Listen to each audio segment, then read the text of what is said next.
The doctor is in. The doctor is in. It's Wednesday. It's Christmas week. We are like, how many days till Christmas? Wednesday, Thursday, Friday, Saturday, Sunday, 5 days till Christmas.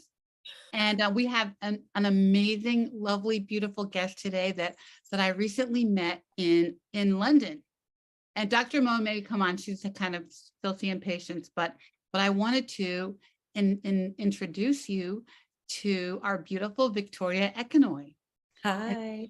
Here with us today, and Haley's with us today. Haley Brown, hi everyone. Programs and partnerships, and so we're going to hang out today. I'm so excited. Thank you for joining us, and just some great, exciting news. And she's a Brestie. I am. This club you don't want to be in, but you joined our club, and we're so happy to have her. So Victoria, tell us about yourself. Oh, thank you for having me. I really appreciate it.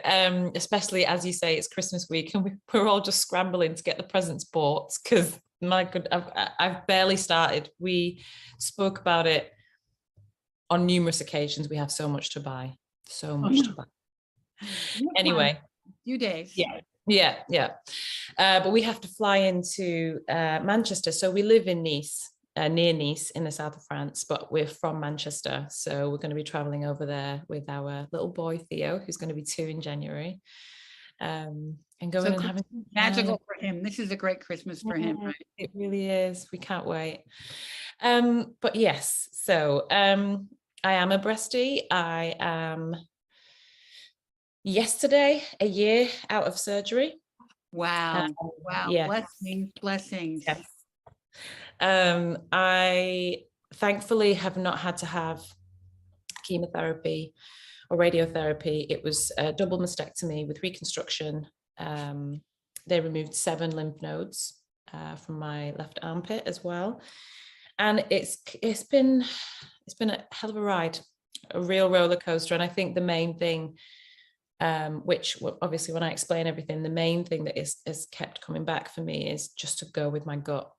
At every point, to go with my gut, because actually that's what saved me and that's what's caused for me to have this resolve of I'm going to be here for my little boy regardless, and yes, I know that it's easier said than done.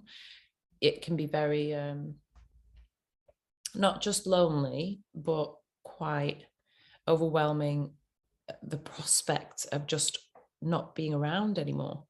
That in itself is a lot. So but I will rewind so that everything makes sense. Okay.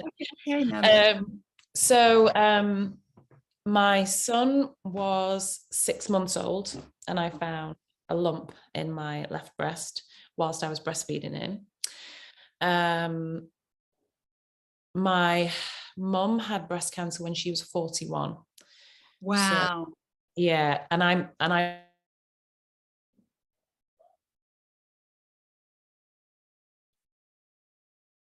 looks like we lost her a little bit. No, she's frozen. Oh, there you are. Oh, I'm second. She was the 3rd person that I knew of that had it within the family. And how old were you? You were 41 also? I was 39. So I just turned 41 now, but I was 39 when I found the lump, and 40 when I had the surgery, because it was a matter of months when my birth came into play. So I guess because there'd been so much breast cancer in the family, but also because I'm a patron for Prevent Breast Cancer, which is a Manchester-based charity, I guess you just absorb so much information and you learn so much, and you have to become really aware of when people are telling you their stories and you're doing the conferences and you're talking about it. It really is about, walking the walk, because all of a sudden it wasn't, and I was campaigning for this before I was diagnosed. So all of a sudden, wow. You got really real. Yeah.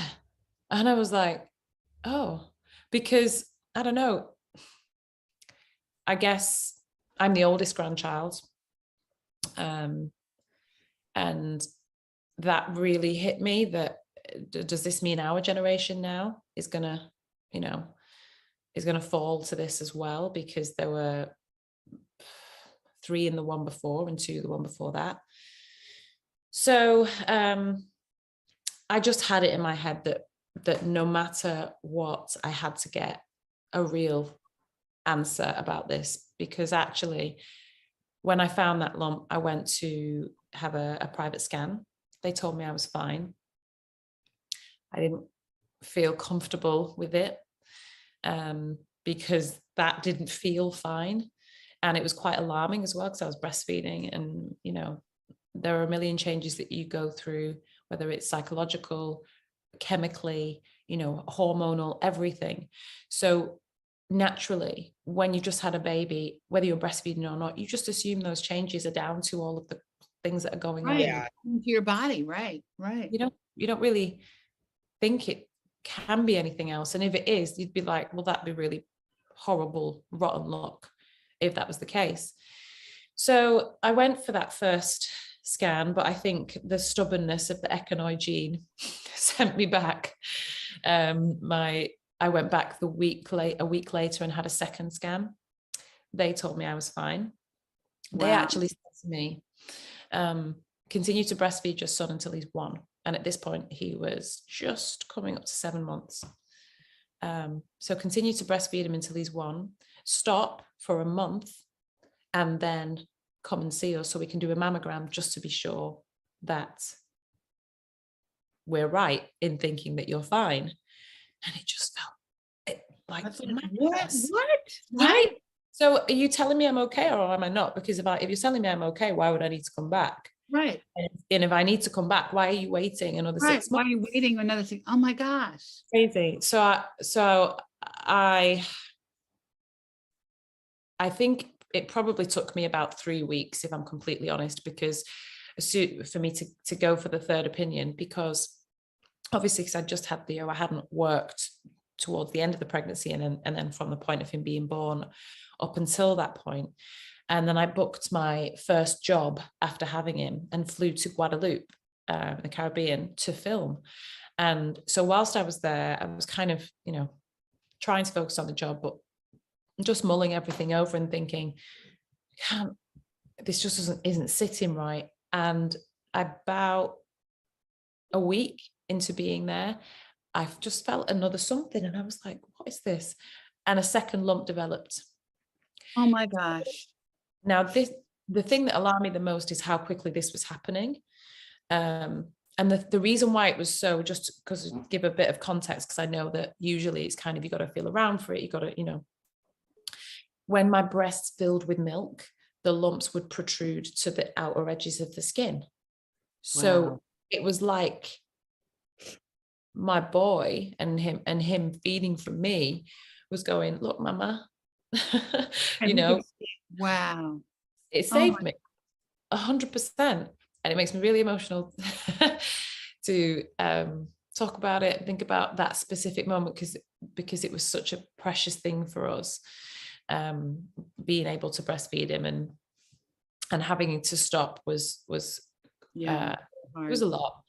But ultimately, I had to get to the bottom of this. So I finished all of the filming. We went back to the UK then, and I went to see my GP. They've got an amazing system with the NHS, and it's called the One Stop Breast Clinic. And when you go to your GP, if you are symptomatic, they make an appointment for you. Within 2 weeks, you are seen, and at that appointment, you have everything. So I had an ultrasound, a mammogram, a biopsy in both lumps, and a needle test in my armpit. Everything, all on the same day. I was there for 4.5 hours, from 9 till 1:30. It was. I went on my own. I know, very not recommended at all. I just didn't want to worry anybody, so I hadn't told my partner until pretty much the week before I went to have this done. And I didn't tell my mum until the day that I got back from the biopsy. And the only reason why I told her is because I couldn't lift my son, and I had like puncture wounds from the biopsy. Right. It was, you know, Yeah. And it was, you know, it was bleeding and everything. And, you know, they bandaged me up and patched me up, but you could still tell. And I was struggling, and I knew she would ask questions, and obviously she's been through it. So I just was like, you know what, I need to just say something. And in hindsight, I was trying to protect people by not saying anything, but actually it made them more worried that it was such that it was at that point before I said anything. Right. So I've learnt my lesson there. There's never a time, right? No, We can tell ever. you about that too, about Yeah. waiting. Yeah, exactly. So that was October 6th. On October 13th, I was diagnosed with DCIS, which is ductal carcinoma in situ, which basically means that as you know, that the milk ducts have cancerous cells within them, and it was a 4-centimeter mass. Wow. I have sickle cell, and so my hematologist thankfully stepped in when I spoke to him about everything. He stepped in and said, there's no way we can allow this surgery to go ahead unless you have a full body blood exchange first, because we need to remove the sickle blood and replace it with non-sickle blood so that you can make it through the surgery and recover. And I appreciate that when you're in a specific field, you don't know about those things. But had I not, it was just by chance that I spoke to my hematologist about it. And had I not done that, I don't know whether I'd be here now, because that essentially saved me, because you can go in, you can have like chest syndromes, acute chest syndrome, so essentially stroke during or after the surgery. And so, you know, I'm really grateful. He's brilliant, and he has been a real rock for me throughout everything. So I had that 10 days before the surgery.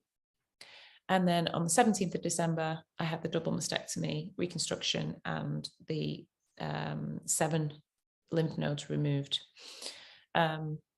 They said that they thought that that was going to be curative and I wouldn't need any kind of medication or any kind of chemotherapy, radiotherapy, anything like that, because it was supposed to be non-invasive. And obviously that is fundamentally that is what it's supposed to represent. But from the point of all of those tests, which was October 13th, to the day of surgery, which was December 17th, so we're talking 8 weeks, when they removed everything, the mass that was 4 centimeters had become 7 centimeters.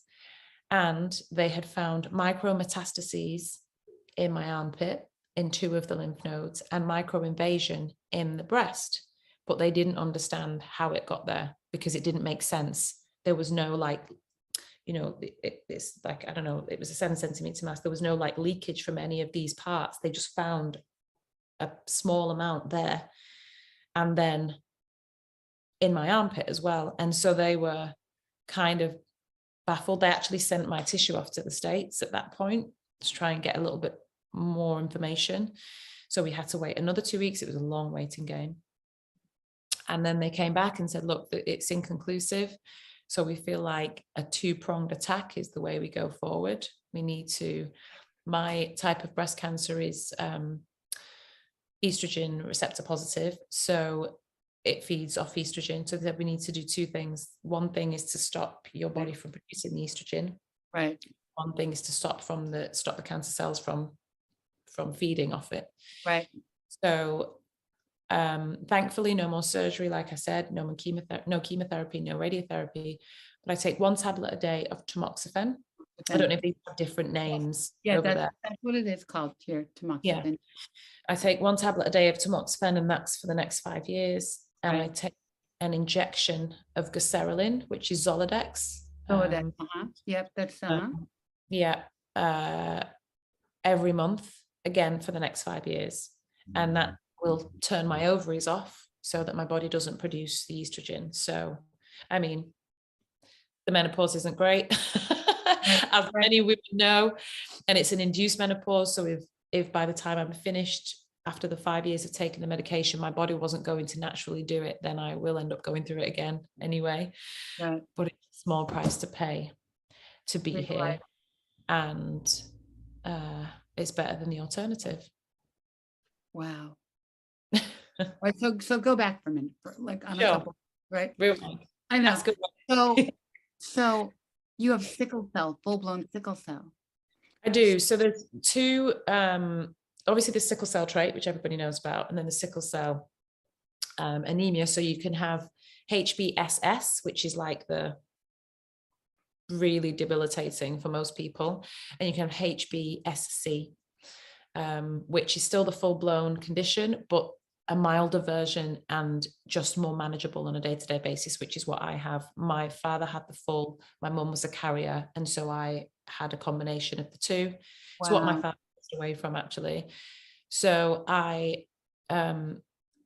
actually, I feel lucky because it could have been a lot worse. And, you know, I know I'm a patron as well of Sickle Cell Care Manchester, and I speak to a lot of people. We do a lot of fundraising, awareness raising, and, you know, people are having multiple blood transfusions. They're constantly on antibiotics, on penicillin, which has its own side effects.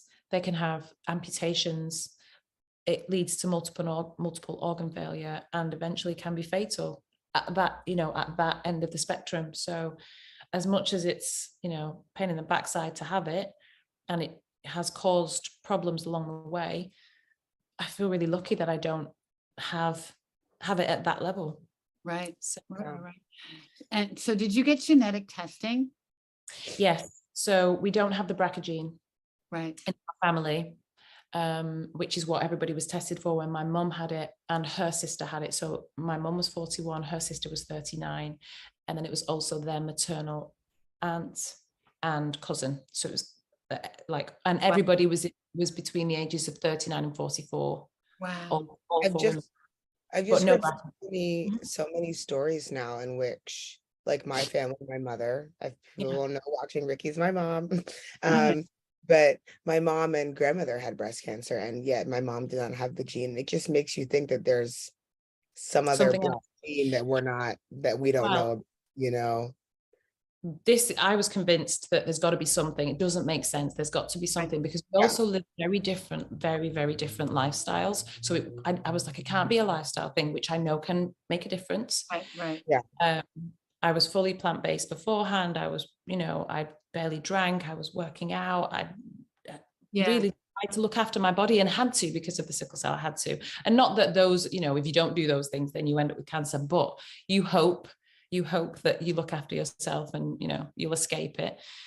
And I just, I don't know, again, the stubborn Ekanoye in me was like, there's got to be something. So I went and spoke to the geneticist,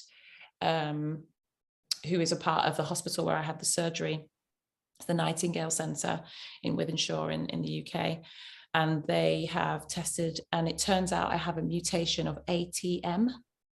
Okay. That's something that now that we know, we'll speak about more. I need to learn about it. I need to read up on it, because it's new to me. I'd never heard of that. I'd only ever heard of the BRCA gene and PAL-B2. I'd never heard of ATM, but I have a mutation of that, which higher the percentage. So now all of the rest of the family need to get tested to see if it's, because that it's a combination of things. So it can be environmental factors, lifestyle factors, you know, other things going on in your body. But the mutation of ATM raises the chances of breast cancer. Well, and I'm not familiar with that gene, but I will look it up as well. Yeah. Did everybody else have ER positive breast cancer too?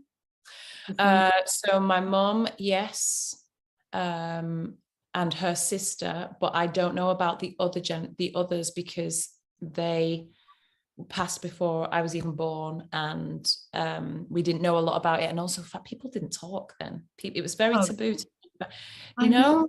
And that's one of the reasons why I'm so vocal about everything. I'm like, it's nothing to be ashamed of. I know. You ask for it, and so you know. But yeah, so we don't know. There's not enough information. It is funny because you're like, you feel almost embarrassed or something by this thing that you didn't ask for, you know, or like that just came to you, you know what I mean? So it's like, why is there this stigma? Why don't we talk about it? You know? Black families in the States do not talk about health, Victoria, until somebody's dying, until somebody gets their leg amputated, and I mean, even stuff. I actually did this focus group a couple of years ago with this mom and this daughter who lived in the same house. The daughter was in her 50s, the mom in her 70s. They both had diabetes. The daughter was was kind of a little overweight. The mom was very thin, tall and thin.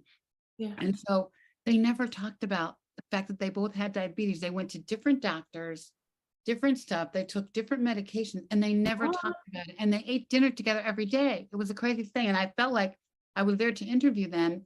And I felt like I was their therapy. I brought I was therapist in the house because I made them talk to each other. But they had been living like that for years, and never talked with the same disease. Isn't that crazy? Well, I think for me, yeah, sorry, Mom, go. No, it's just like that's so typical of families, Black families, though, and it's so crazy because we're hurting each other by keeping these secrets. Absolutely. We have to, the knowledge needs to be generational as well. We need to pass down that knowledge and make sure that everybody is talking. And I mean, I'm probably an oversharer. I don't know whether that's because I'm an actress and we're just dramatic, but I literally told every single member of my family because I wanted them to check themselves. Yeah. Because I knew that I was going to go public about it so that I could start campaigning before the surgery, I wanted for people to really invest in themselves and advocate for themselves, because I realized how quick things moved for me. That 8 weeks from 4 centimeters to 7 centimeters, and from it being non-invasive to it getting to, that's scary as hell. And they, they didn't understand it either, which is, I was like, well, you're the medical professional. So I don't know what I'm supposed to do here. So I just thought, if I could wait, and I could wait until I've had the surgery and I'm feeling better and I'm back on my feet, and then I could start to talk about it. But there could be lots of people that are in the same position as me, and they could miss it. They could miss the signs. They could be breastfeeding and think it's just because the breasts are filled with milk or whatever. Yeah, no, it's crazy too, because I think that even in families that because I mean, I feel as if my mom and I did talk about health growing up, but I feel like it wasn't this taboo thing to talk about. But even when you get something as scary as cancer, or as these, these things that we've been told are deadly, even though they could not be with the proper treatment and whatever, those things become really scary too. And it's hard to even talk about it then, even if you are someone that talks about health, right? And so it's like what you did, thank you for doing that, because you provided a space to talk about the nuances of it. Because even within us talking about health, there's so many layers that we can really unpack, and really begin to talk about the actual names of these things, where they come from, what the things that cause these things, or, so it's good for you, because there probably are so many young moms that to say, oh, this is a part of being a young mom. This is a part of being pregnant or breastfeeding, or this is a part of this process. And it might not be. I know, but it is common to get breast cancer when you're breastfeeding. I mean, I've heard of too many stories. That's what happened with Allison Haley. We know a lot of breasties who identified their cancer breastfeeding. So, and you know what? Maybe you're more aware of your body then, just because you had a new baby or whatever. But I mean, anything. I mean, when I got diagnosed, though, my tumor was like a little peanut under my nipple. Right. And I made everybody feel it. And my kids were like doing men, everybody, because I wanted them to feel what it felt like. Understand. If you, feel this, I want you to know what it feels like. So if you ever encounter it, you'll know to do something about it, It's amazing what you did, because just getting that literal hands-on experience, so they know. So no, this is what it feels like. Also, like. it's a shock to the system, isn't it? So it'll really stick in there, and they will take heed. Yeah, they'll get it. But even Haley was away at college when I got she was with me when I got diagnosed. Yeah. Right. Well, no, I had gone. She basically, I was traveling for the summer and came home, and I had my regular gynecologist appointment, and she just came with me. And so our doctor was like, oh, I'll just do you, Ricky, now too. Like, why not? And then we were able to get a biopsy, I believe, pretty quickly. But then she took me back to school for my sophomore year. And that was when the doctor called her and said it was cancer. But even then, I didn't realize the extent of how bad it was until I came home for Thanksgiving, and that she had dropped me off in September. And so it's just, even within that, it's it's hard because it's even hard to hear all the information, right? It's like, how do you make this information edible so people actually do hear it? Yeah. Yeah, Um, her dad did not want me to tell her that I had stage 3A triple negative breast cancer. You know what I mean? So we told her snippets, and I felt really torn because I wanted to tell her, but her dad was adamant to keep her protected, you know, so I kind of honored that. And she was really angry when she found out how sick I was. Because when she came home, you know, I was in the middle of, I just had my first chemo. It was not a good look. she also you also, that's when you had C. diff. Yeah, I got C. diff on my first chemo. C. diff. C. diff is like, it's like a bacterial infection that often circulates in hospitals. And Right. so I had C. diff. And so, you know, it was my first chemo. They say you're going to get nauseous and have diarrhea. But I was like head in the toilet, head on the garbage can, sitting for like 3 days.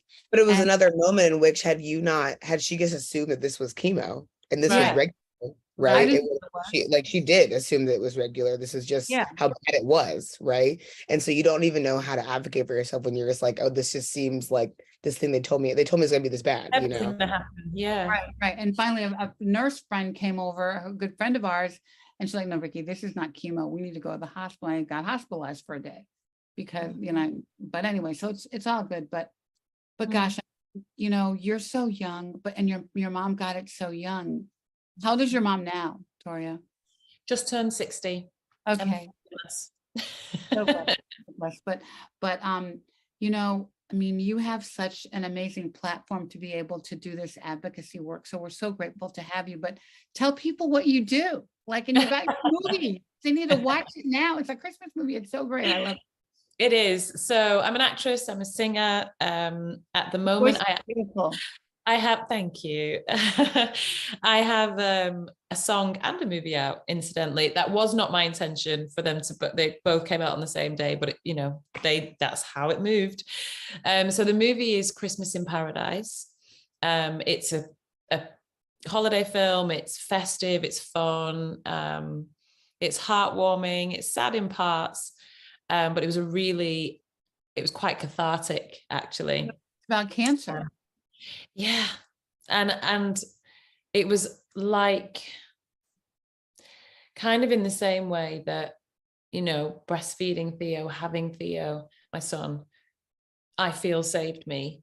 I kind of feel like this movie, the ability to get back on my feet, bearing in mind it was 4 months after my surgery that I got the call for this. Wow.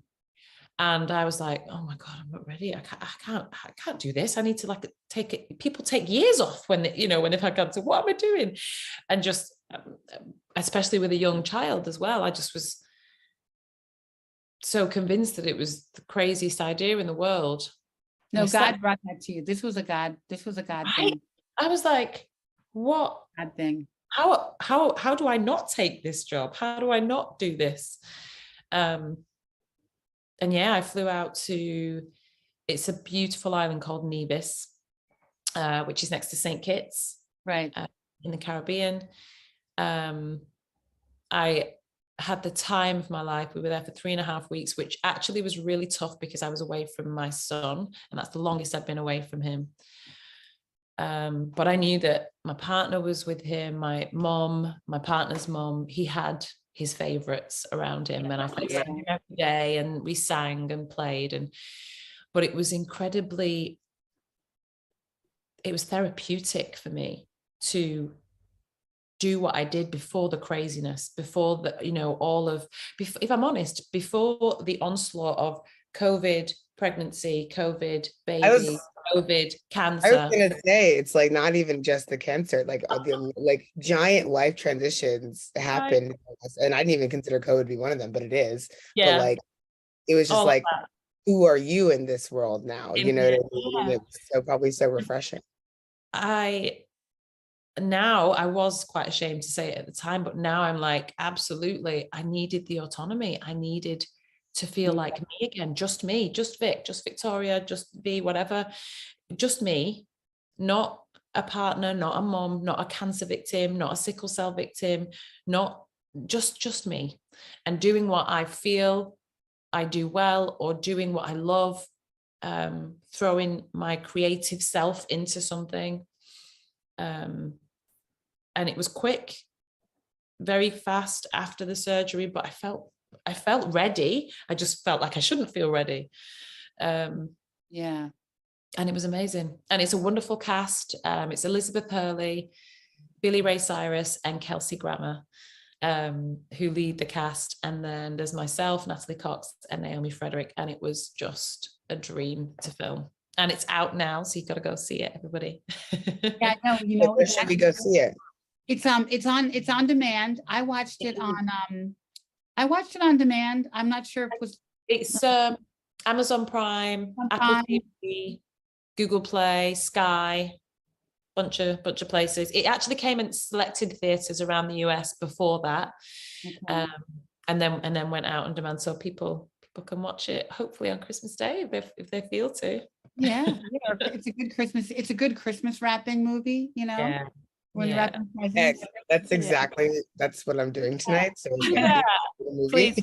I hope you enjoy it. It's fun, and it was, like I said, it was very poignant, I think is the right word, and I'm incredibly grateful. Elizabeth and I worked on my very first TV job called The Royals for 4 years, and so she was my introduction to the director to do this movie, and she really took me under her wing, her and her son Damien, whilst I was out there. So on top of being able to work again, I also felt really protected. Yeah, 'cause you're with people that you knew and family, and yeah. And my partner got to fly out to be with me for the last week of filming as I well. was going to say, did anyone come there? Because He did, yeah. He came out the last week, which was really important for us because we've been through so much and hadn't had any time. Yeah. And so it was really, really needed. And it was a great week. It was a great 3.5 weeks. And yeah, I'm very grateful. So cool. And it's very heartwarming. It's very loving. Mm-hmm. I love the ending too. I love it. I shouldn't talk more about it. Yeah, don't spoil it. I won't say anymore. It's really, She's not good at this. I know, I'm not good at God, she's about to say something. My mom's the same. Oh, shut up. I need to shut up. Let's change the subject. No, but I feel like after hearing your story, I had so many initial questions just about yeah, the connection that you now have with your son because of this moment, because I feel like, when my mom had breast cancer, I was I guess 19 turning 20 around that time. So, but we have a different relationship because I was a part of her care team, right?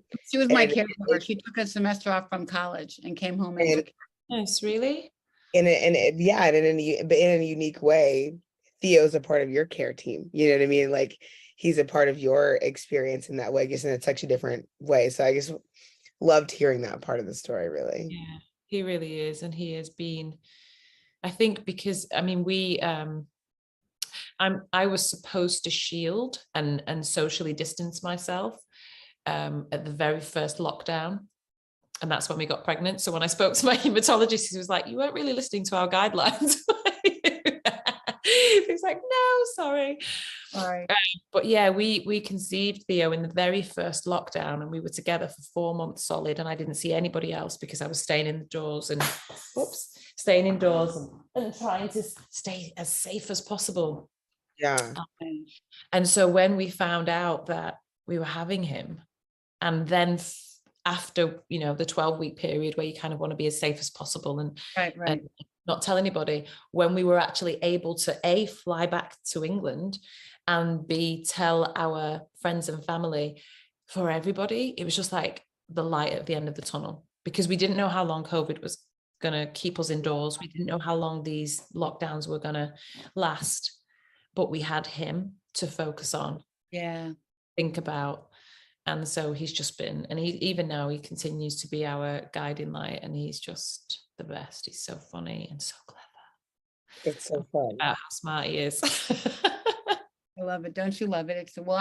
Being a grandma, it's my best thing ever. I'm at my grandkids' house right now, but it's the best love ever. You can't even describe it. A lot of people have said that to me. It's a different kind of love to your own children.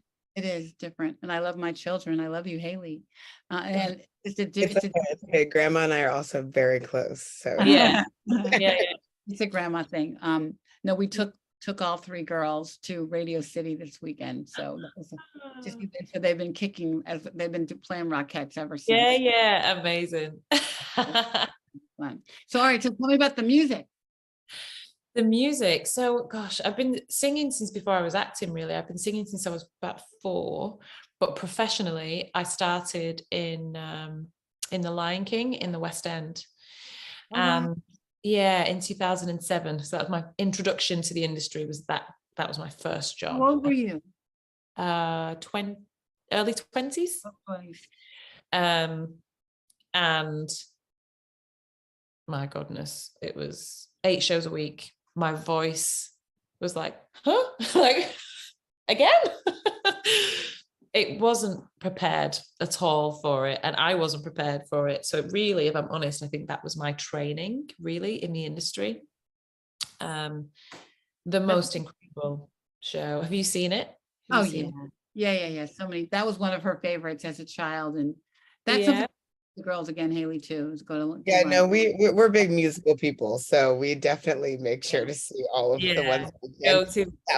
That one specifically is, I remember last time I went, I was like, I took friends and they hadn't seen it yet. So I was like, guys, you have to be on time. You have to be ready for them to come down the aisle. Like, I believe you.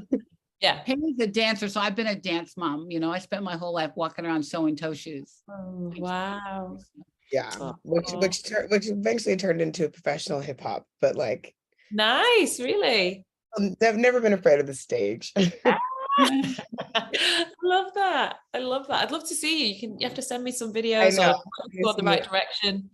Definitely send you some old videos. I know my mother and I are both engaged. So it was fun, but I'm in the middle of planning the wedding and like wanting all of my like old past performance life to be a part of it. And so figuring out how to incorporate all of that has been really, really fun. Congratulations, both of you. That's amazing. That's funny. I know, it's crazy. How far apart are your weddings, or do you not know your date yet? I'm September. She is up in the air. We'll see. I don't have a date yet. I think it'll be sooner rather than later. I think it's I like the thought of it. I mean, I've actually got 2 people in my life at the moment that are engaged. I like the thought of a long engagement. It's nice to be someone's fiance. That's quite, it's sweet, it's romantic. There's no rush to, Yeah. And I'm really old, I'm old. So I want to figure out how to do it peacefully, so everybody can, so really, I just want to have a family thing where but I want everybody in the family to participate. So we'll figure it out. Our family is big. A family thing still means love that though. I love that. Yeah. And the food. Imagine all the food. For me, that's what it's about. The food. It's about the food and the shoes. Yeah. Okay? That's all I care. The food and the shoes. But anyway, wow. So how can people get to know you and find you on social? And so sorry, I completely digressed before, didn't I? So Lion King was the beginning, 2007. Yeah. And then I did the Blues Brothers tour, which was in America. Actually, it was my first trip to America. It was 22 states in 6 months, in less than 6 months. It's crazy. Wow. Crazy. We started in Florida, worked our way up to New York, and then across to California. Wow. Amazing. My favorite place was Memphis, Beale Street, up at the Orpheum Theatre. There's nothing like it. We were there a couple of months ago, and I stay outside all night. What do you go from like place to energy, and the energy and the talent is amazing, right? Yeah, amazing. I remember being incredibly humble. Sorry, go on. Oh no, I was just gonna say my COVID project has been the bass guitar. So I've been waiting for my moment in Memphis where I can just go. Yeah. whilst you do a dance routine. Yeah, like I'm if you see me there next time, I'm here for it. I remember being incredibly humbled because we just played at the Orpheum, completely sold out. It was amazing because the Blues Brothers, it's very cool. Everybody turned up in, Yeah, I'm sure in Memphis it was like a hot brothers. big thing to do. Yeah. And afterwards we were invited over to BB King's. We went there and had like some food and a few drinks and everything. And there was a band on stage doing their thing, very unassuming, just, you know, just jamming, doing their thing. And I was looking at them and going, oh my God, don't get me wrong, we put on a big show, but they're so much better than we are. Like they just, it was in the, no, and I meant that in the most amount of love for our show, but it was just authentic. It was in their blood, in their bone. Raw talent. And just, yeah, it was tangible. You could feel the essence of what they were and what they were about and what they were singing and how much they meant what they were singing. And it just really humbled me and was my favorite moment, I think, of the entire tour. But yeah, we did that, I think, God, Europe and there in South America, 13 months in total. And then I kind of stepped away from musical theatre, moved into TV in 2014. And then I've been doing that continuously since then until pretty much lockdown just threw me back into finding some sort of creative outlet, and music will always be my best friend. So I kind of got back into that and started writing a little bit back and forth with sending remote vocals to a producer in the UK whilst I was here in France. And probably about 3 months ago, one of the tracks that we were working on and that I'd written, the first one that I'd written, was picked up by this really amazing, it's a house dance type vibe. Picked up this really amazing DJ who has his own label, Hot Creations, and they signed it to the label, released it. It was it just kind of went, I wasn't expecting it at all in the slightest. And so now I am signed as a songwriter. I'm going to start working on more projects. I'm working with Black Box of Panama, which is the DJ producer, and it's just so much fun to be able to kind of dip back into that and have that as my in-between. But to answer your question before, just Victoria Ekanoye is my full name, and you can find me on Twitter, Facebook, Instagram, any of those. There's music on there. There's the trailer for the movie, a bunch of family stuff, and then obviously advocating with both charities, with Sickle Cell Care Manchester and Prevent Breast Cancer, to just raise the awareness, the body awareness, as well as the awareness of the conditions. Obviously raise funds, but more than anything, and this goes for anything in life, just advocating for yourself, that you're the only one that really can. Really, truly, you know your body better than anybody. And so that's been a big part for me. Wow. Have you found it like, because I feel like, I mean, with sickle cell alone, COVID must have been a very different experience. And then the breast cancer, do you feel like you're out of that phase and you can start a new one? Or do you still feel like that, like the lingering and like having to make really cautious choices still? Or do you feel as if you're kind of on the other side of things? It's transient. I feel like I am absolutely focused, like laser sharp focused on all the things that I've wanted to do and been like, oh, maybe this, maybe that. I'm just doing them. I'm doing them.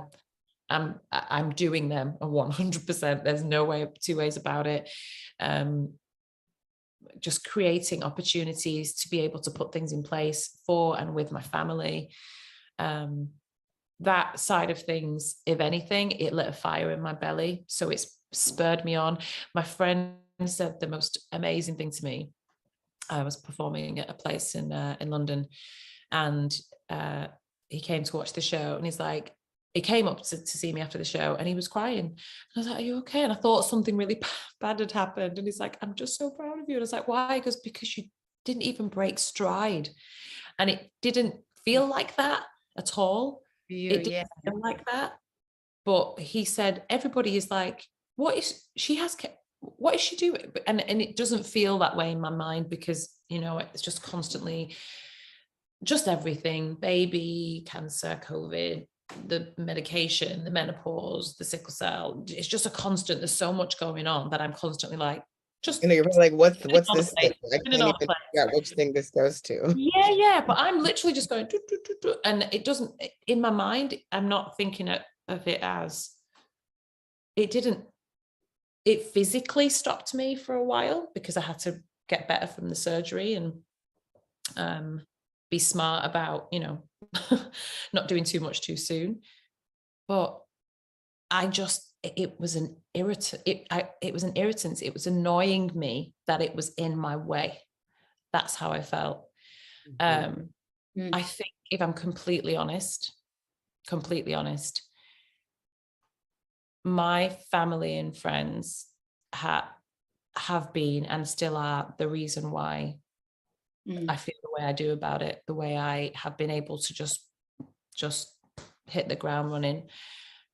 Everyone just kind of went like this underneath me and held you up. They knew that I'd want to do it on my own. They knew that I was stubborn and I'd want to get there on my own, but they just did this just in case I fell and just held me up. And I love that. I love that. Because that's what I have. Because they knew I wouldn't ask for help, but they were like there holding me up. I love that. We're there. And it was a combination of my mum obviously having been through it and therefore being able to talk through things on that side. My partner's mum used to be a nurse and has had her own health concerns, and so been able to talk to her on the professional side. My partner, the way he kind of held everything together for so long, whether going from the pregnancy right through to now, right? Because I couldn't work for 2 years almost. I had one job in between that lasted a few weeks, and then it was like, oh, surgery. Right. And he has held everything together, and it's been tough for us as a couple. It's been really tough. It's a lot. Yeah, it's a lot of weight. It's a lot of external pressure, and we've talked about it so much, and I think you have to, but my goodness, if we got through that, I believe in my heart we can get through anything. And I hope that it's a testament to anyone going through struggles and within their relationships. Doesn't necessarily have to be the person they're with. It can also be family or work or whatever, their children.